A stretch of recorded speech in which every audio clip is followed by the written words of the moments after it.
Bismillahirrahmanirrahim. Assalamualaikum warahmatullahi wabarakatuh. Teman-teman pacitanku, sedulur pacitanku dimanapun berada, bahwa hari ini kita akan live Instagram bersama dengan Mas Sanata Magandung. Nanti temanya adalah public relationship. Oke. Langsung saja tak ajak Mas Sanata Magandungnya.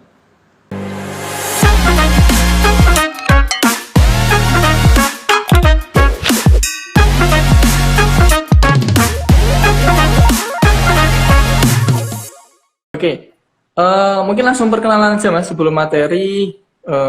Saya selaku host di acara Ngopas Ngobrol Santai. Mungkin Mas Gandung, saya manggilnya apa nih Mas Gandung? Ya, Gandung. Oke, Betul. Gandung ya. Memperkenalkan namaku Gandung. Gandung. Ya.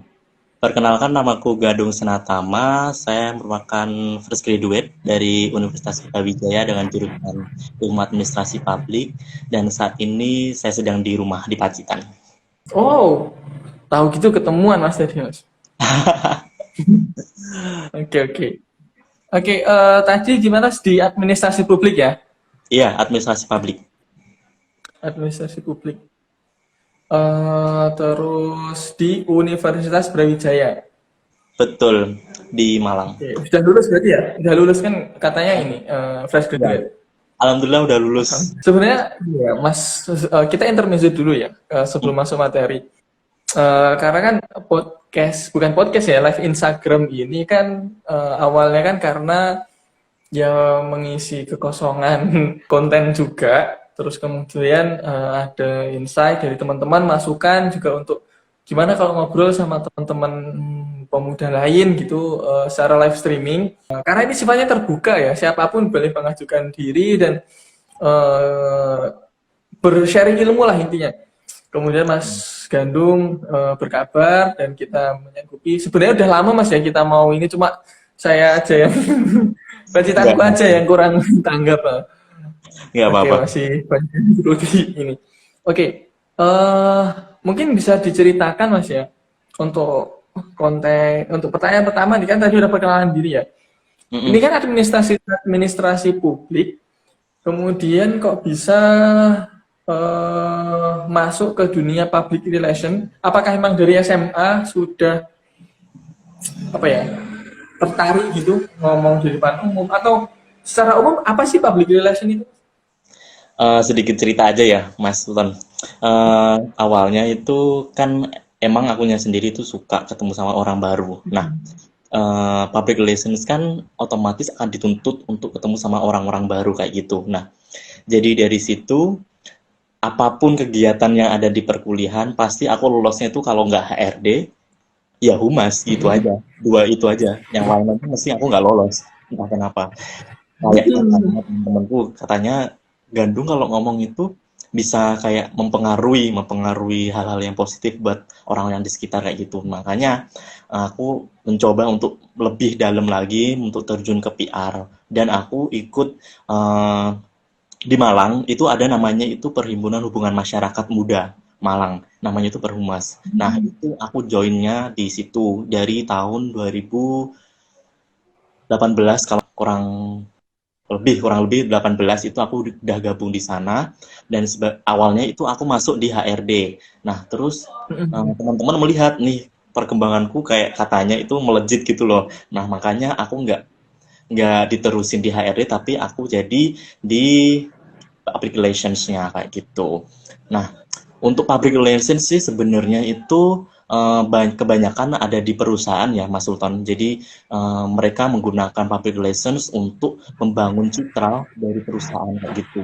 Misal perusahaannya ada crash atau miskom dengan pihak manapun. Nah, tugasnya public relations kayak itu dia yang memperbaiki citra dari perusahaan kayak gitu. Nah, tapi Mas Sultan ada apa ya? Simpang siur di luaran sana antara marketing sama PR itu hampir-hampir mirip kayak gitu. Padahal kalau menurut saya itu ya mirip tapi ada fokusnya yang berbeda.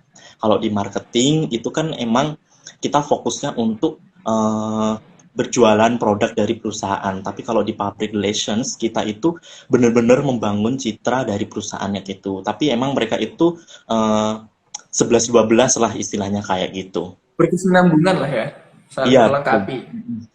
Betul. Tapi kalau PR sebenarnya itu juga membantu sih, membantu di marketing. Biasanya dia itu bikin PR campaign untuk menjualkan produk-produknya kayak gitu. Oke, oke, oke.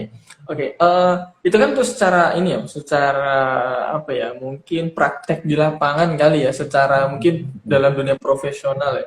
Tapi kalau untuk mungkin di keseharian deh, public relation kan nama juga, mungkin kalau Mm-mm. di terjemahan secara kata kan publik ya, public relation adalah hubungan, hubungan dengan publik lah ya. Mungkin contoh lain misalnya, ada Eh, contoh lain nggak? bisa gini Dalam aja. yang kecil, kecil ya. Keseringan teman-teman itu agak asing ya kalau di Pacitan menggunakan kata PR kayak gitu. Tapi paling sering itu humas, hubungan masyarakat. Ya, Oke. itu jadi biasanya ya nama lainnya ya humas itu. Jadi nanti misal aku ambil contoh di kepanitiaan ya. Kepanitiaan misal di situ ada divisi humas. Biasanya itu yang dia mencari misal kalau di seminar itu mencari peserta, terus mencari pemateri, mencari media partner kayak gitu-gitu istilahnya. Kalau di kehidupan sehari-hari kayak apa ya? Misal kita ketemu orang baru, nah itu kan udah salah satu bentuk menjalin komunikasi sebenarnya kayak gitu, hal kecil. Kita bertemu sama dengan orang baru, aku bertemu sama Mas Sultan ini kan juga komunikasi yang baru itu juga salah satu bentuk public relation dari hal yang terkecil kayak gitu. Oke, oke, oke. Itu ya ini ya, maksudnya ilmu ini sebenarnya ilmu basic yang kemudian Hmm. bisa di-upgrade dan lebih Ya. dimaksimalkan lah ya. Yang paling penting kalau dalam public relations itu kita berani untuk berbicara. Maksudnya berbicara itu ya di depan umum, ketemu sama orang yang baru. Karena kan nanti kalau kita bisa masuk ke corporate atau perusahaan ataupun instansi dan ditempatkan di divisi humas ataupun di public relations, ya kita harus benar-benar menjadi garda terdepan. Misal, aku misalkan itu public relation itu seperti gapura, gapura pintu masuk. Nah, itu kan salah satu apa ya? Garda terdepan dari apapun di instansi, entah itu di corporate, itu kan terdepan. Jadi PR itu kan fungsinya sebagai pembentuk argumen masyarakat atau publik ataupun klien untuk benar-benar bahwa kita itu harus memakai dan mempercayai kayak gitu. Itu sih. Ya Oke, emang agak berat sih jadi seorang public relations kayak gitu. oke, oke. Mungkin bisa sejauh ini ya, apa namanya, perjalanan Mas Gandung ini kan di mahasiswa lah ya, maksudnya kan masih dalam taraf di mahasiswa, masih masih dekat gitu loh dengan teman-teman adik-adik juga, dan mungkin yang nonton di sini. Mungkin bisa diceritakan pas pengalaman yang terberat ketika menjadi seorang PR deh. Harus Oh, ngapain gitu. mm-mm. Aku Mungkin pas pernah, diceritain. ya. Pernah itu suatu ketika ada kejadian. Nah, itu kan aku sebagai public relations-nya. Nah, itu harus segera membuat press release agar orang-orang di sana itu nggak salah paham dan menimbulkan hal-hal yang tidak enak kayak gitu. Yang terberat itu membawa apa ya? Membawa nama organisasi ataupun perusahaan agar orang yang di luar itu percaya kalau kita itu sebenarnya sedang baik-baik saja walaupun ada kerikil-kerikil kecil tapi setidaknya kita tetap profesional dan kita harus segera cepat mempengaruhi pola pikir dari masyarakat dan ataupun klien kayak gitu. Itu yang paling berat itu yaitu press release dan membuat citra baik dari organisasi ataupun perusahaan seperti itu. Itu yang paling berat. Oke, oke.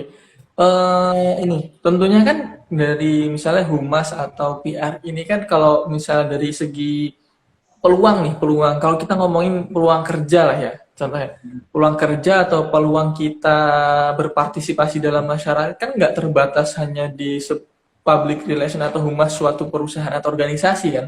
Iya, betul.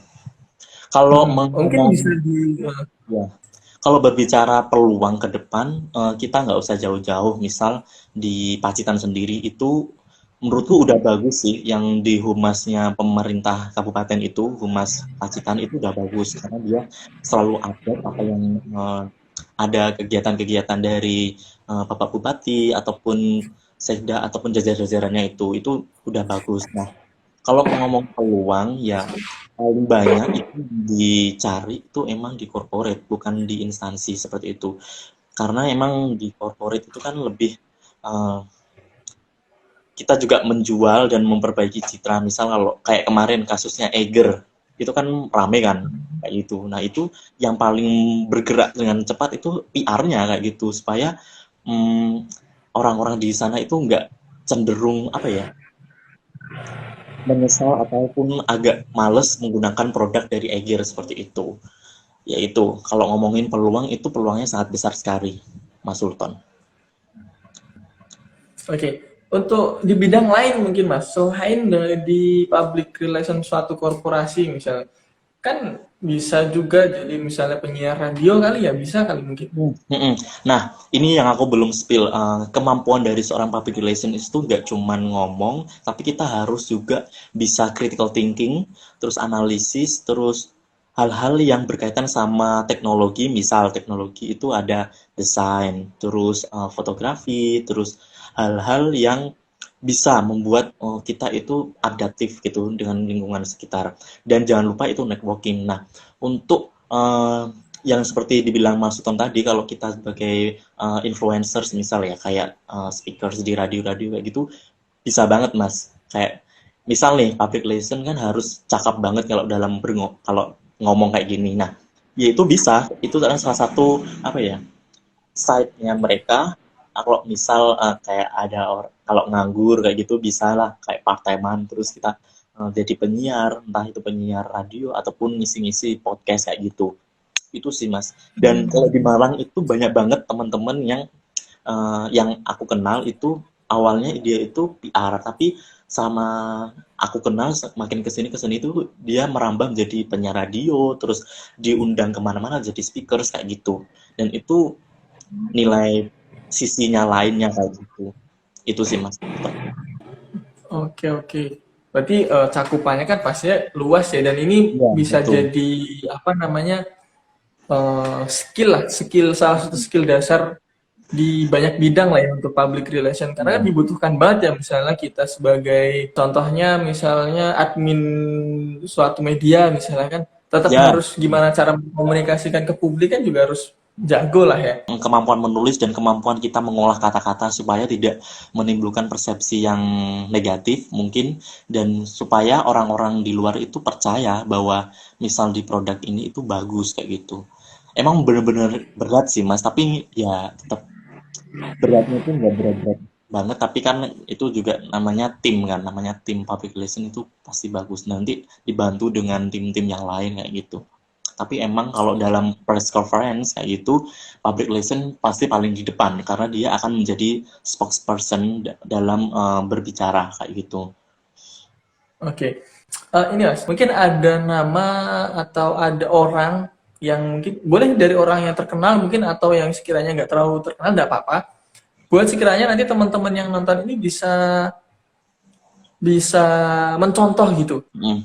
Kalau aku sih melihatnya itu yang menjadi panutanku ya, itu namanya Bapak Agung Hmm. Laksmana. Dia itu merupakan eh, Ketua Umum dari Perhumas Indonesia, karena beliau itu sangat bagus sekali Mas. Nanti boleh monggo dicek teman-teman di akun Instagram pribadinya beliau, itu namanya Pak Agung Lasmana. Itu beliau itu sering update-update tentang keilmuan PR, terus yang ilmu-ilmu PR terkini kayak gitu. Dan buku yang paling terkenal itu Adapt or Die kayak gitu. Itu bagus banget kalau mau baca teman-teman.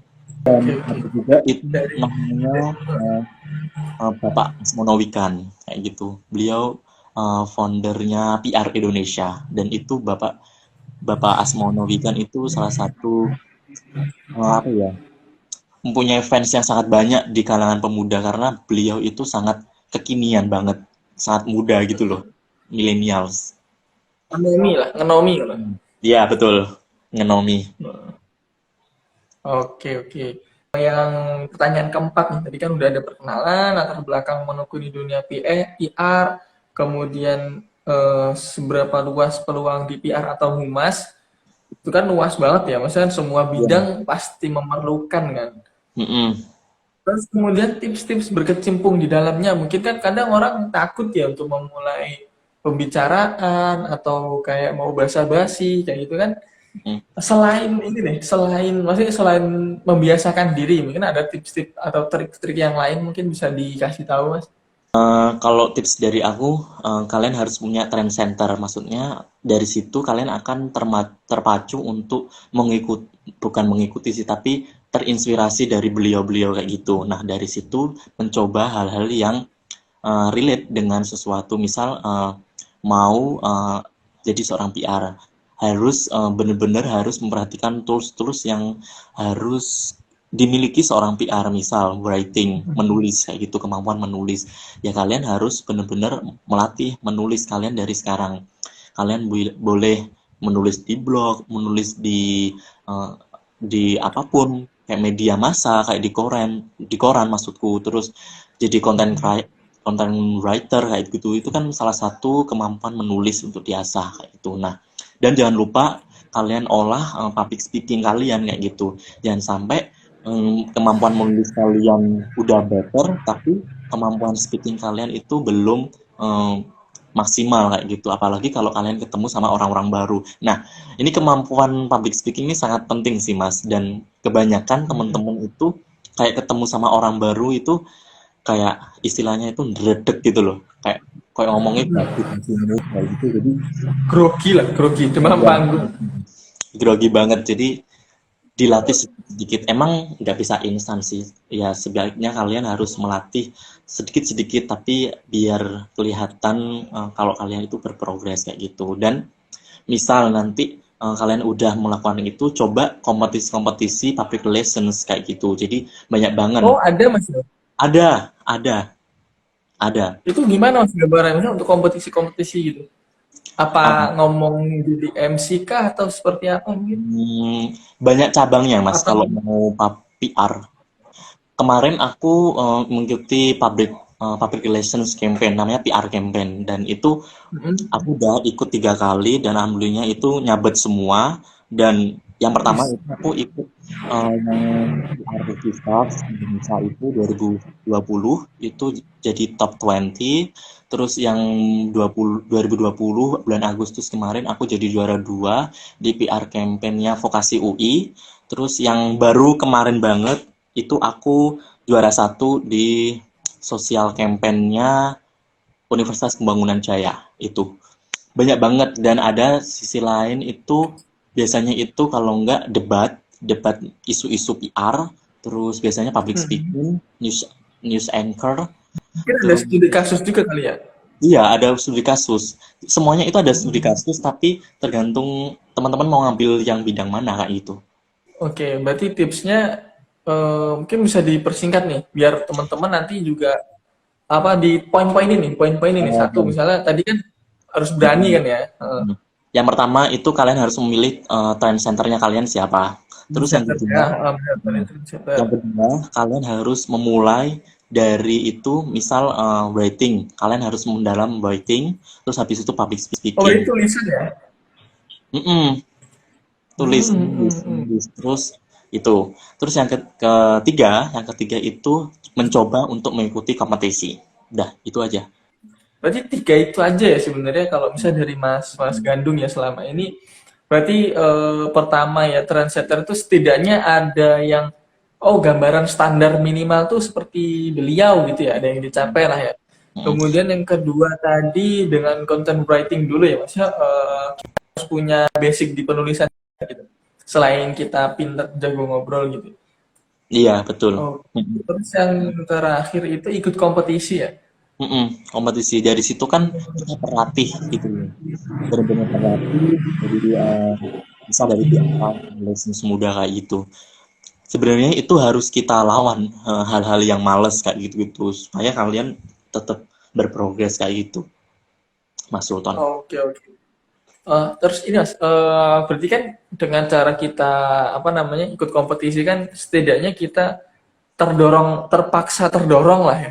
Mm. Karena mau nggak mau harus dipaksa didorong supaya ya karena sedang berkompetisi juga menambah wawasan juga ya dari peserta-peserta yang Betul. lain. Betul. Mungkin bisa diceritain Mas pengalaman kemarin waktu lomba yang juara 1 terakhir yang baru-baru ini tuh kegiatannya seperti apa? Terus itu apa aja tuh isu-isu yang diangkat?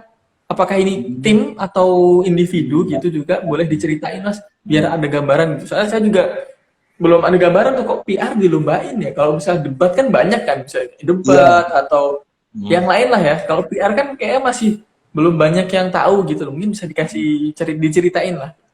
Yang kemarin barusan itu bulan Maret kemarin, awal Maret itu alhamdulillahnya jadi juara satu di acaranya kolaboratif festival Universitas Pembangunan Jaya. Nah itu pada saat itu aku mengambil bidang social campaign. Itu sebenarnya mirip sama PR campaign, tapi kalau social campaign ini kita tidak membawa sebuah perusahaan, tapi mengatasnamakan tim kayak gitu. Dan ini sifatnya tim ya Mas, bukan individu kayak gitu. Dan kemarin kita membahas isu karena kan isunya temanya itu udah ditentukan sama panitia dan tapi permasalahan itu yang kita angkat itu dari kita sendiri tim kayak gitu kita sendiri kayak gitu tapi kembali lagi ke teman-teman misal kemarin itu temanya lingkungan ya mas lingkungan kayak gitu nah permasalahan lingkungan kalau nggak salah ya permasalahan lingkungan tapi permasalahan itu belum dipikirin sama panitia kayak gitu nah akhirnya timku sendiri itu memutuskan untuk mengangkat isu sesuai COVID-19 yaitu isu limbah masker medis yang semakin menumpuk. Nah, itu gimana caranya untuk penggunaan masker limbah medis itu berkurang kayak itu. Nah, caranya yaitu dengan masker kain kayak itu. Nah, strateginya ini yang agak jelimet kayak gitu, agak rumit karena kan nggak ya kita ngomong mah enak, tapi kita harus benar-benar mengimplementasikan kayak gitu. Kita harus benar-benar melihat targetnya siapa, terus strateginya yang cocok dengan target tersebut itu apa gitu. Nah dari situ kita benar-benar ngedetailin lagi tuh strateginya kayak gitu seperti itu. Nah untuk kegiatannya kemarin itu tuh awalnya itu aku registrasi terus uh, submit eh bukan submitnya itu langsung 3 mas itu ada bukan langsung 2 proposal sama PowerPoint dan nanti kita presentasi hasil karyanya kita kayak itu jadi semuanya itu harus dipresentasikan dan dibentukkan dalam proposal kayak itu proposal public relations namanya kayak gitu itu sih. Oke, oke. Kegiatannya di universitas apa sih tadi? Di mana itu? Itu kalau nggak salah di daerah Depok namanya itu Universitas Pembangunan Jaya. Oke, itu online berarti kemarin? Apa gimana? Online, kebetulan online. Tapi kalau nggak Oh, fit, kita harus datang langsung dan kita harus mendemonstrasikan itu strateginya oh kita. berarti nanti yang lolos kurasi atau yang lolos seleksi ke sana? Seharusnya kalau nggak ada COVID, seharusnya nggak ada COVID itu kita ke sana. Kita harus benar-benar mempresentasikan dan mendemonstrasikan strateginya kita. Tapi kalau online ya kita cuman kayak gini, maksudnya presentasi online kayak gitu-gitu doang. Kurang sih, maksudnya Oke. kurang asik kayak gitu. Iya pasti. Kalau Itu berapa orang kemarin timnya? Satu oh satu tim itu berapa?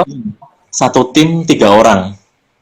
3 orang ya. Berarti itu ya termasuk waktu lomba itu riset, terus kemudian apa isu apa yang mau diangkat. Iya, iya kemarin aku Oh, bener-bener riset kemarin itu. Soalnya biar kredibel datanya, nggak mau asal-asal ngambil data. menarik sih karena jarang banget ada yang tahu kalau pabrik lirah atau perhumasan ini dilombakan gitu. Jadi untuk teman-teman yang ketika sekolah baik SMP atau SMA mungkin yang setiap ada kegiatan harus jadi humas abadi di sebuah acara atau organisasi mungkin bisa berkarir di situ ya maksudnya Hmm. ternyata ada lombanya gitu kan walaupun Tapi tingkat mahasiswa gitu. untuk tingkat SMA juga ada sih mas kompetisi seperti Nah itu. itu. Tapi bukan public relations campaign ataupun social campaign, tapi lebih ke arah public speaking, terus news anchor dan apa ya kemarin kemampuan analisis. Oh debat kayak gitu. Itu salah satu Iya. bentuk public relation juga sih kayak gitu. Anak-anaknya kayak gitu. Tapi kalau Oke, oke. tuntutan Iya. mahasiswa agak rumit-rumit dikit kayak gitu. Dan FYI mas, sebenarnya public relation itu sebenarnya juga ada sertifikasi kayak gitu. Sertifikasi Oh, ada ya. ada kayak gitu. Mm. Oh, oke oke oke. Berarti dengan sertifikasi pasti lebih mudah ya untuk apa ya kalau mau cari kerja atau mau ya nambah CV lah ya. Golden ticket lah istilahnya. Dan pasti dan itu pun prosesnya juga nggak mudah lah. Pasti perlu Betul. apa ada seleksi dan ada tesnya, serangkaian tesnya juga kan pasti. 1 bulan kalau nggak salah Mas itu rangkaiannya full. Oh, dan itu pasti ya ya butuh proses yang lumayan panjang dan Iya. berliku-liku lah. Tapi kan Hmm. kalau udah lolos, masa udah dapet itu kan ya seperti yang kata Mas Gadu tadi bilang, udah dapat golden ticket lah ya, ya karena Iya, seleksi masih ketat, standarnya juga udah. nasional kan. Hmm, itu. Oke. Dan Dan yang kompetisi public relations yang paling bergengsi itu yang aku sebutin tadi Mas yang di awal namanya itu Public Relations Rookie Stars. Nah itu diselenggarain oleh PR Indonesia Group dan itu acara bergengsi se-Indonesia. Itu bergengsinya teman-teman yang bergulat di public relations kayak gitu. Untuk tahun ini insya Allah ada sih di bulan-bulan Juni atau Juli. Dikepoin aja sih Pak Instagramnya itu PR_Indonesia kalau nggak salah. Oke. Sebenarnya juga ini Mas, kenapa saya kemarin tertarik juga untuk ngangkat ini karena dulu waktu SMA juga saya 3 tahun itu mau pindah ke divisi lain kalau ada acara tuh nggak boleh gitu, harus di humas gitu loh ya. Ya walaupun jatuhnya ke dokumentasi dan Mm-mm. ke apa ya biasanya kan dokumentasi masuk humas juga kan Iya betul. dimasukin lah Mm. tapi kan tetap ya belajar di sana ke SMA kirim undangan terus guide peserta gitu kan waktu ada kegiatan gitu kan terus kalau misalnya ada peserta yang komplain terus kita yang harus menghadapi gitu kan itu termasuk salah satu tugas humas kan. Iya. Nah ini menarik sekali. Mm-mm. Sayang banget, tapi waktu saya SMA nggak ada info terkait perlombaan ini ya. Hmm. Ternyata ada gitu dan Ada. di kuliah, apalagi di mahasiswa ya. Iya di Karena mana? di kampus saya dulu ya waktu kuliah tuh nggak ada sih terkait informasi terkait perhumasan. Mungkin nanti saya bisa infokan ke ada di tingkat lah biar gabung juga di Iya. tadi apa namanya perhumas ya namanya ya Iya. untuk Yang organisasi mahasiswa itu mahasiswa ya? Apa hmm, nasional? iya. Ada levelnya Mas. Kalau yang muda itu di takarannya teman-teman yang sarjana atau kayak gitu, sarjana. Nah, nanti kalau udah misal dia udah berkecimpung banget di public relations di corporate ataupun instansi, nah itu masuknya Hmm. bisa di badan pengurus cabang, kalau enggak yang di pusat, Hmm. yang di Indonesia kayak gitu. Kalau aku gabungnya yang di muda karena masih di start level sarjana gitu. Dan itu Oh berarti ini ya? Hmm. dan sebenarnya itu dia tersebar seluruh Indonesia Mas kayak gitu. Dan di Pacitan itu sebenarnya ada loh, serius. Hmm. Tapi belum ini ya, belum banyak Iya. yang tahu juga ya. Kalau di Pacitan itu dia gabung dengan kabupaten sebelah, Ponorogo, Madiun, Ngawi, Magetan. Nah, Satu tapi karesidenan lah ya. iya sekarang dan tapi kayaknya sedikit pasif ya kayak gitu. Karena emang pusatnya itu ada di Ponorogo kayak gitu. Dan aku kenal pengurusnya yang ada di Ponorogo dan aku ikut yang di Malang Raya kayak gitu. Hmm. Teman-teman ambil kalau teman-teman yang masih SMA ya, aku saranin teman-teman Hmm. ambil jurusan ilmu komunikasi kayak gitu. Karena nanti Lebih ini ya, lebih dekat lah ya ya, daripada administrasi publik. kalau jurusanku sebenarnya ada Mas mata kuliah yang tentang komunikasi ada, tapi aku saranin teman-teman masuk ke ilmu komunikasi karena nanti teman-teman akan belajar lebih dalam lagi dibandingkan jurusanku kayak gitu. Di jurusanku ada, tapi belum sampai menyentuh akarnya, cuman epidermisnya kayak gitu. Kalau di Oke. Berarti dengan adanya perhumas ini kan membantu teman-teman karena iya, jaringannya luas ya kan? Jadi kan pasti eh, karena juga nasional kan dengan jaringan itu kan bisa membantu banyak mm-mm, hal lah. mm-mm. Kalau Terus ini, teman-teman nanti teman-teman ada kesempatan bergabung dengan Perhumas dimanapun, coba kalian gunakan maksimal mungkin, karena nanti tergantung perhumasnya masing-masing ya Mas. Kalau di perhumasku Malang Raya itu kita akan kebanyakan sharing session sama praktisi-praktisi public relation yang udah senior-senior, udah jago-jago kayak itu. Di situ nanti ada dapat insight-insight yang sangat positif, dan siapa tahu teman-teman terinspirasi dan bisa digunakan ilmunya kayak gitu. Oke, oke. Menarik sih, menarik banget. Karena mungkin ya kan tadi di Pacitan juga masih pasif ya, masih belum Iya. aktif kayak misal di Malang, di Jogja, Solo atau kota-kota besar lainnya. Ya Hmm. mungkin PR juga sih buat pemerintah daerah ya, terkait pembangunan SDM, nggak Iya. cuma di Humas, kampus sih lebih tepatnya. Jadi harus bangun Hmm. kampus baru yang negeri. Jadi AKN Hmm. dibagusin, bikin lagi kampus, wah, gitu. Jadi teman-teman bisa belajar lebih ini. Jadi Iya. belajarnya langsung di Pacitan. Gitu. Terus Mm-mm.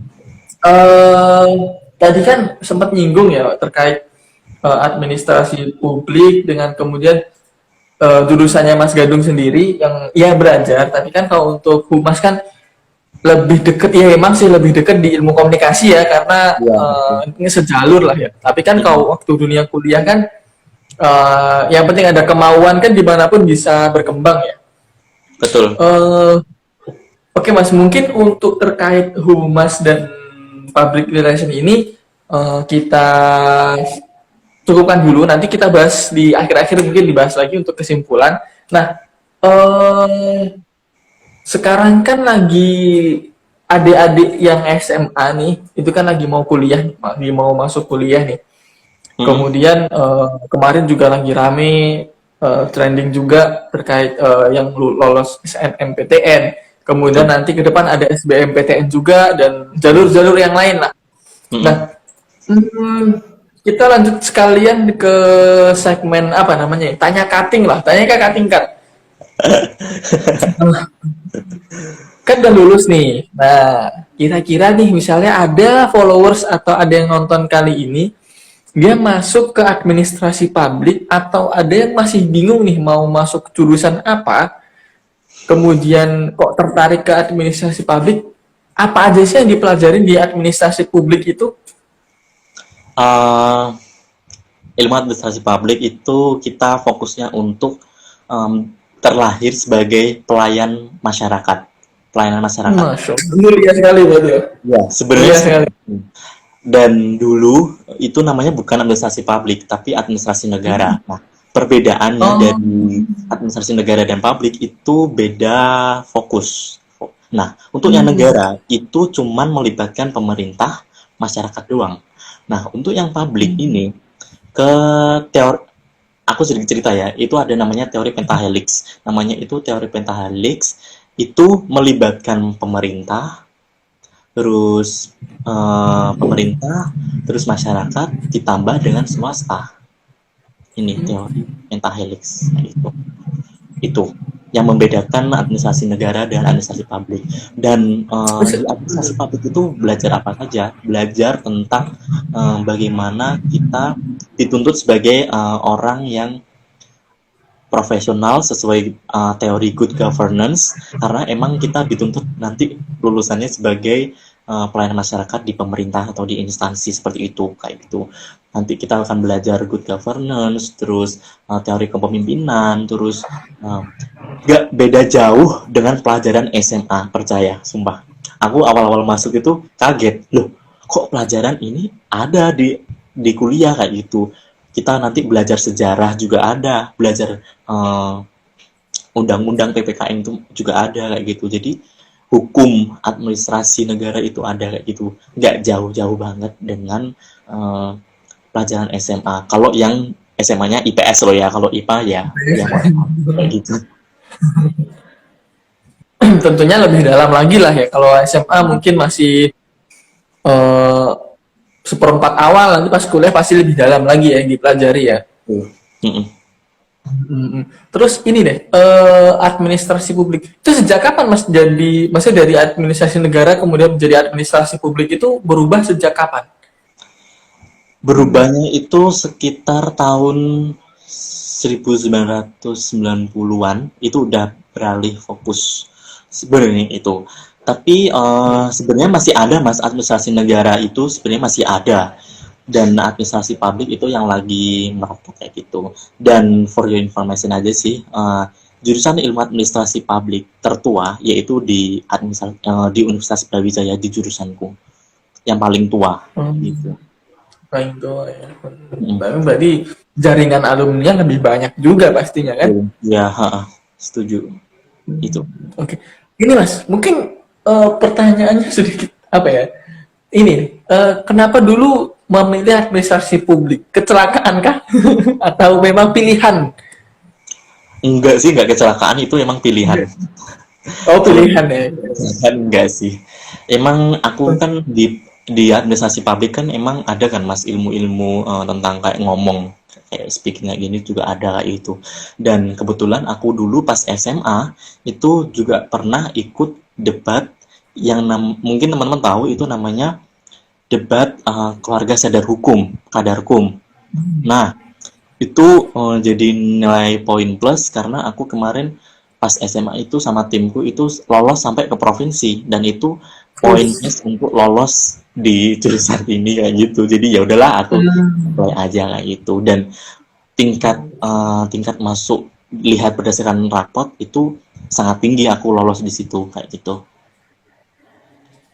Oke. Jadi memanfaatkan peluang yang ada gitu ya. Maksudnya peluang terbesarnya mana diambil gitu ya. Betul. Singkat cerita, cerita aja ya Mas. Bukan untuk bukan untuk pamer atau apapun yang lain. Aku mau nyemangatin teman-teman yang mau masuk ke kuliah. Aku dulu sempat bingung memilih univ mana. Soalnya aku dulu tuh kemarin lolos 4 universitas negeri semuanya itu dan aku bingung, bener-bener jujur aku bingung. Aku lolos di UB, di Undip, di UNS sama Politeknik Negeri Kulit Jogja itu. Dan ya udah aku akhirnya ambil yang di UB itu karena semuanya itu PMDK, jalur rapot kayak gitu dan akhirnya aku ambil yang di UB aja sih. Yang karena melihat dari jurusannya itu akreditasinya udah A internasional gitu. Akhirnya aku apply aja yang di situ. Oke. Tapi ini ya menarik ya. Jadi sekaligus tips juga buat teman-teman atau adik-adik yang mau masuk SMA. Sebenarnya kita harus ngerti peluang kita di mana ya. Maksudnya selain kita bermimpi atau kita berusaha untuk apa yang ingin kita raih, ya kita harus tahu peluang kita yang mana terbesar. Jadi kita harus ambil gitu ya. Jadi nggak muluk-muluk harus tinggi banget kan. Ketika ada peluang di situ ya kalau bisa kita ambil aja ya. Jangan sampai muncul hal-hal insecure kayak gitu kan. Lagi muncul nih istilah-istilah insecure aku nggak pede kayak gitu. Ya udahlah itu buang aja. Yang penting kalian pede dengan apa yang kalian jalanin. Gitu yang paling penting. Oke. Gambaran kamu misalnya tugas akhirnya dari administrasi publik itu kayak gimana ya? Apakah dia kalau saya nih jujur ya, kalau saya sendiri tuh belum ada bayangan. Kalau maksudnya ada jurusan-jurusan emang sebelumnya, ada ya jurusan seperti ini. Kalau mikirnya, kalau untuk tugas akhirnya gitu. Skripsi ya. Kalau skripsiku kemarin ambil di ini sih di Sungai Maron. Ambil di Sungai Maron. Kenapa? Karena menarik untuk diangkat kayak gitu. Kemarin aku fokusnya itu ke pengelolaan. Jadi di administrasi publik itu judul skripsinya ada beberapa macam sih Mas. Kalau nggak pengelolaan, inovasi kebijakan, evaluasi kebijakan, terus good governance kayak gitu, teori-teori kepemimpinan kayak gitu, ataupun banyak deh tentang instansi kayak gitu, teori-teori kayak gitu. Tapi aku kemarin ngambil yang di Sungai Maron dengan fokus ke pengelolaannya, karena kan di Sungai Maron itu dikelola oleh desa ya, bukan dari pemerintah sini yang mengelola, tapi dari desa. Bener-bener bagus sih itu untuk diangkat kayak gitu. Oke. Berarti ini ya, maksudnya untuk administrasi publik maksudnya yang paling gampang untuk jadiin contoh tuh ya, kalau misalnya saya ada adik-adik yang kuliah di administrasi publik, ketika mau tugas akhir bisa pulang ngecek nih di desanya gitu ya kali ya. Iya. Karena ya banyak lah. Jadi nggak terlalu sulit lah ya, masa untuk mencari tugas akhir kan kadang ada yang bingung kan. Wah, Mm-mm. nanti kuliah di sini kan lulusnya gimana nih nyarinya? Ternyata di administrasi publik juga nggak, maksudnya punya kesulitannya sendiri. Tapi ketika masuk administrasi publik, ya nggak semenyeramkan. Wah, nanti aku lulusnya susah nih gitu ya. Mm-mm. Iya, itu Oke. tergantung strategi teman-teman sih. Strategi teman-teman untuk mudah atau enggaknya itu dari teman-teman sendiri. Kalau aku nggak usah jauh-jauh, ya udah aku ambil yang di rumah aja sih, yang deket rumah kayak gitu. Sekalian pulang kan ya. Betul. Kalau nyari tugas di kota lain kan belum transport, belum makannya, belum Betul. nginepnya. Mm-mm. Kalau di rumah kan ya tinggal pulang ke rumah, tinggal makan Mm-mm. di rumah. Mas Mas Gandung rumahnya di mana ya? Aku di Widoro. Oh, itu Oke, oke. Oh iya, terus mungkin cukup ya untuk apa namanya terkait humas dan terkait. Saya kira gambaran terkait perkuliahan di administrasi publik juga secara singkat sudah bisa diambil lah untuk bayangannya gimana. Eh ini Mas kemarin ngobrol sama Mas Irfan Bayu ya, katanya Mas Gandung mau ada project nih sama teman-teman Petupa. Mungkin bisa dijelasin Mas? Kayak asing deh kemarin deh. Kalau ya itu angan-anganku aja sih Mas, angan-anganku karena kan Gak apa-apa, siapa tahu kita dorong kok nanti buat supaya berhasil. angan-anganku kan karena aku bukan sombong lagi ya Mas, tapi ini pure dari aku sendiri. Aku pengen di Pacitan itu ada sekolah, tapi sekolahnya itu gratis kayak gitu. Tapi berdasarkan pengalamanku, nah itu kemarin aku kekurangan SDM aja sih kayak gitu, kayak main timnya untuk merealisasikan kayak gitu sih. Itu keren banget sih dia Mas. Jadi kalau misalnya itu jadi berjalan di Pacitan itu siap untuk menyebar luaskan. Nah, ya Iya. itu juga visi kita gitu. eh Mungkin sebagai saya cukupkan juga ya, udah gak kerasa udah mau sejam kita ngobrol nih tadi. Iya Mungkin betul. kapan-kapan bisa dilanjutkan di lain waktu karena dunia humas itu selalu menarik ya, Iya. karena pasti ada yang baru dan dinamis banget. Ilmu-ilmunya cepat banget apa ya Hmm. apa ya berkembangnya cepat banget. Soalnya ini Uh, aktif dan dinamis. Iya karena kan sesuai dengan perkembangan manusia juga kan. Karena harus Hmm. lawan mainnya kan orang dan orang kan mikir jadi kita harus ikut mikir juga. Aku tadi Sebagai cerita ya Mas, huh? sedikit aja. Aku tadi lihat postingan Instagram itu ada aliran baru namanya itu pop public relations. Itu aliran baru. Hmm. Dan aku belum Oh, sempat baca lebih detail aja sih. Itu ada aliran baru namanya pop public relations. Itu aliran. oke. Ya, berarti Nanti emang dinamis banget ya, masih pasti ada yang baru dan kita harus terus belajar gitu ya. betul. Oke, sebelum saya tutup, mungkin saya rangkum sedikit ya untuk tadi tips dan triknya. Kalau teman-teman yang ingin mendalami dunia humas atau public relation bisa mencoba trik yang dikasih tahu sama Mas Gandung, yaitu yang pertama adalah cari trendsetter atau orang yang dijadikan panutan. Panutan dalam hal ini adalah supaya kita ada gambaran standar minimal yang akan kita raih. Kemudian perkuat di content writing-nya, tulisan ya sebelum ke content speaking-nya karena sebagai pondasi apa yang mau kita omongkan kalau bisa ditulis juga biar nggak lupa. Kemudian yang terakhir adalah ikut kompetisi karena di kompetisi juga kita mengasah kemampuan kita, ingatan kita, terus kemampuan berpikir kita lah Ya. untuk ngetes kemampuannya. Nah, dan juga menambah relasi dari kampus-kampus lain lah untuk belajar kan. Iya. Mungkin itu dari tiga itu tadi. Mungkin ada close statement dari Mas Ganu. Dari aku untuk menutup sharing pada malam hari ini mungkin memulai daripada tidak memulai itu sangat penting untuk kita sendiri karena nanti kalian akan bersaing di era yang akan lebih kejam di revolusi industri yang 5.0 dan di Cina sendiri udah sampai di social society itu udah gencar banget kayak gitu. Dan jangan sampai kalian tertinggal kayak gitu. Walaupun kita hidup di kota kecil, jangan sampai kita tertinggal kayak gitu. Oke, oke. Oke, itu ya close statement dari Mas Gandung, sangat menarik juga. Sebelum kita tutup, mari ya ini kalau ada salah kata dari saya selaku pembawa acara, kami mohon maaf, dan dari Mas Gandung juga jika ada yang kurang berkenan, kami mohon maaf. Buat teman-teman, jangan berhenti untuk belajar dan pantengin terus. Oh ya, jangan lupa follow IG-nya Mas Gandung juga, karena pasti banyak lah ilmu-ilmu Untuk yang bisa diskusi apapun sih Mas. Oke, nah itu sudah ada jaminan kalau bisa diskusi apapun. Oke, Mas Gandung, terima kasih atas waktunya. Nggak terasa sudah 1 jam kita ngobrol terkait humas dan PR, kemudian dan jurusannya Mas Gandung sendiri. Sekian sesi kali ini. Sampai jumpa di sesi berikutnya. Assalamualaikum warahmatullahi wabarakatuh.